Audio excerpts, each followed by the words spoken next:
Assalamualaikum. Welcome back to my channel.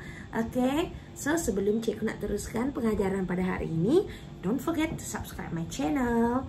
Okay, now untuk tajuk kali ini cikgu akan memberi penerangan tentang bagaimana untuk menyelesaikan masalah yang melibatkan wang. Okay, baik. So, first tips untuk menjawab soalan yang melibatkan menyelesaikan masalah. Kebanyakannya bila dapat soalan yang panjang-panjang berjela, murid dah tak nak buat. Okey, kamu dah tak nak buat. Tapi sebenarnya senang je. Yang ayat-ayat tu semua yang panjang tu sebenarnya kamu boleh abaikan. Yang pertama, tengok kepada keyword dia ataupun kata kunci. Okey, so cari kata kunci. Cikgu dah ajar macam mana untuk mencari kata kunci. Dan kamu boleh gunakan highlight ataupun kamu gariskan kata kunci yang ada dalam soalan. Okey, yang kedua, bila menyelesaikan masalah, soalan yang melibatkan masalah, terutamanya yang melibatkan wang, apa yang perlu kamu buat? Kamu kena fahami soalan itu dengan cara kita mencari ataupun kita buat sinopsis tentang cerita dalam soalan tadi. Okey, contohnya apa yang diberi? 3 perkara ni. Apa yang diberi, apa yang dicari, dan operasi apa yang terlibat. Okey, so 3 perkara. Yang pertama, apa yang soalan beri, apa yang dicari, dan operasi apa yang terlibat dalam soalan. Okey, baik. So cikgu bagi satu contoh. Okey, boleh tengok depan ni. Jadual menunjukkan harga peralatan komputer yang dibekalkan oleh seorang pemborong ke 3 buah kedai komputer. Soalannya, hitung jumlah harga peralatan komputer yang dibekalkan. Okey, baik. Kalau tengok di sini, yang pertama, apa yang diberi? Cari apa yang diberi. Ya, dia dah beri kedai A, B dan C dan harga peralatan komputer semua dah ada. Okey, so dia kata apa? Ini paling senang. Hitung jumlah. Okey, so dia nak mencari apa? Apa yang diberi dah dapat. Yang dicari pula, hitung jumlah. Yang dicari selalunya berada dalam soalan, iaitu ayat-ayat yang terakhir. Hitung jumlah harga peralatan komputer yang dibekalkan. Maksud dia nak semua jumlah dia tu. Okey, jadi tambahkan je cara dia semuanya. Itu sahaja. Okey. Kita tambahkan, kita fikirkan cara dia dan kita selesaikan. Okey. Dan dapatlah jawapannya. Okey. Seperti dalam contoh ini.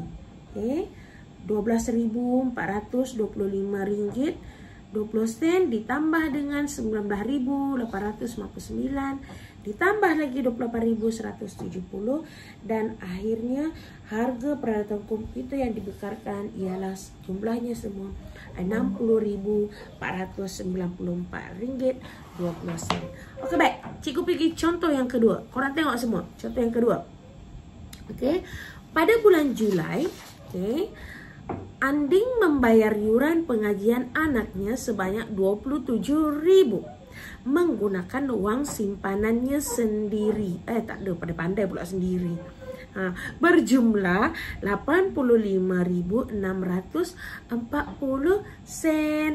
Okey. Pada bulan Ogos pula, dia memasukkan cek bernilai RM33,565 ke dalam akaunnya. Berapakah baki terkini akaunnya? Okey, baik.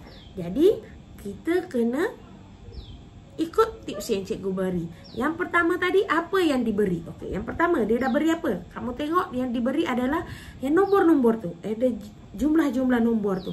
Ataupun jumlah wang yang ada. Yang pertama, dia yang diberi, dia kata yang pertama dia ada Anding dia bayarkan anak dia yuran pengajian RM27,000. Okey. Tapi wang simpanan dia semua, dia ada wang simpanan RM85,640. Okey. Kemudian bulan Ogos tu dia masuk masukkan cek pula. Okey. So kata kunci kat sini yang pertama, bila membayar yuran. Bila membayar tu maksud dia wang keluar.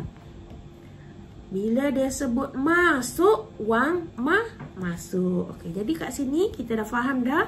Ada wang masuk, ada wang keluar. So yang diberi tadi, dia ada simpanan, dia bayarkan yuran anak dia, dan dia dapat pula cek. So 3 benda yang diberi. So apa yang dicari? Yang dicari kepada soalan yang terakhir, iaitu berapakah baki terkini akaunnya. So itu baki dia. Baki, bila sebut baki, maksud dia operasi tolak. Okey, baik. Jadi sebelum itu kita ada banyak cara sebenarnya nak menyelesaikannya ni. Okey, yang pertama, di simpanan dia ada sebanyak RM85.640. Dia bayarkan yuran anak dia RM27,000. So kita tolak. Jadi baki dia tinggal RM58.640.